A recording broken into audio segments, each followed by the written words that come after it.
तो ये क्वेश्चन है पीजीटी 2010 में पूछा गया और क्वेश्चन है फॉर व्हाट वैल्यू ऑफ के the equations 2x - 3y + 2z = 0, 5x + 4y - 2z = -3 and x - 13y + kz = 9 will not have unique solution। तो यहाँ कह रहे हैं कि यूनिक सॉल्यूशन नहीं होना चाहिए, उसके लिए के की क्या वैल्यू हो सकती है। तो इसमें हम यूज करेंगे क्रैमर रूल। तो पहले हम देखते हैं क्रैमर रूल क्या होता है।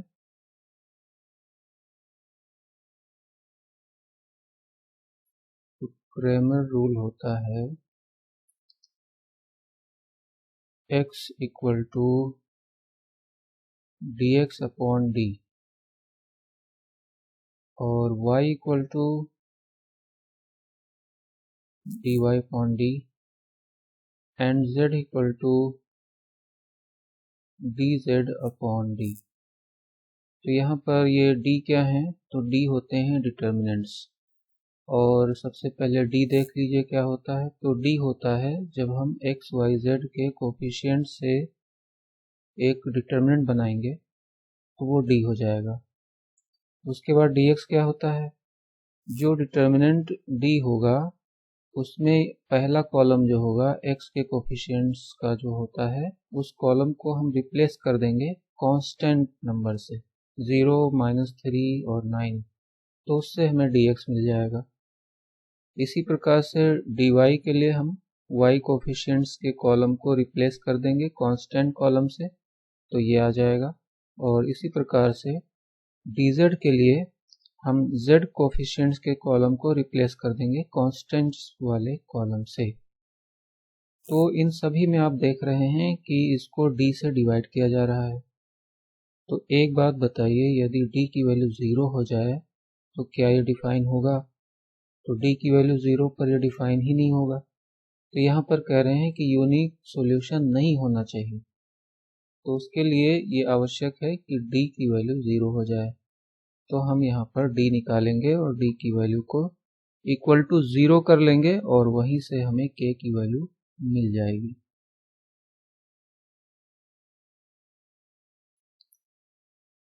पहले हम d फॉर्म कर लेते हैं।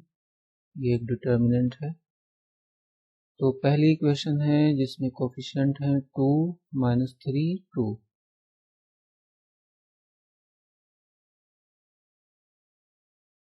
दूसरी इक्वेशन में है 5 4 - 2।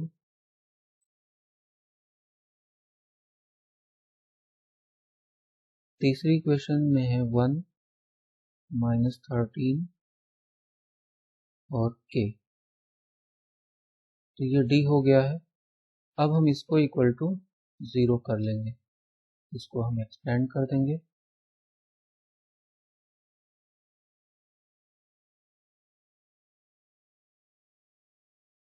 तो हम एक्सपेंड कर देंगे इसको पहली वाली रो से। तो पहले हम 2 लेते हैं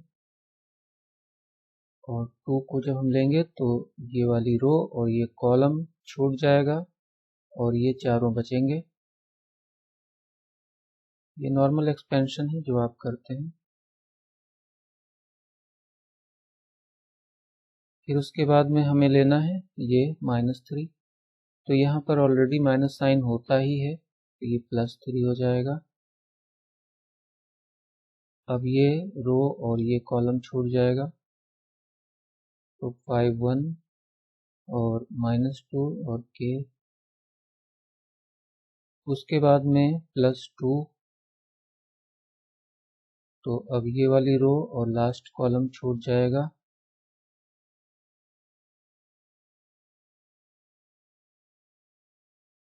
तो ये इस प्रकार से आ गया और ये = 0 है। चलिए इसको एक्सपेंड करते हैं। तो ये हो जाएगा 2 और ये हो जाएगा 4k और माइनस, तो ये हो जाएगा 26। इधर आएगा 3 और 5k + 2 और यहाँ पर आएगा 2 -65 -4। तो यहाँ पर आ जाएगा, इसको और ओपन कर देते हैं, ये 8K हो जाएगा और यहाँ पर है 15K, तो ये टोटल हो गए 23K। 23K हो गए और ये 26 को हम 2 से मल्टीप्लाई करेंगे, -52 हो जाएगा। फिर यहाँ पर ये 6 हो जाएंगे +K और फिर यहाँ पर आ जाएगा, ये आपका हो गया 69 और 69 का डबल कर लेंगे, 138 हो जाता है। तो ये हो जाएगा 138 और यहाँ पर आएगा 6 और यहाँ पर आएगा 52।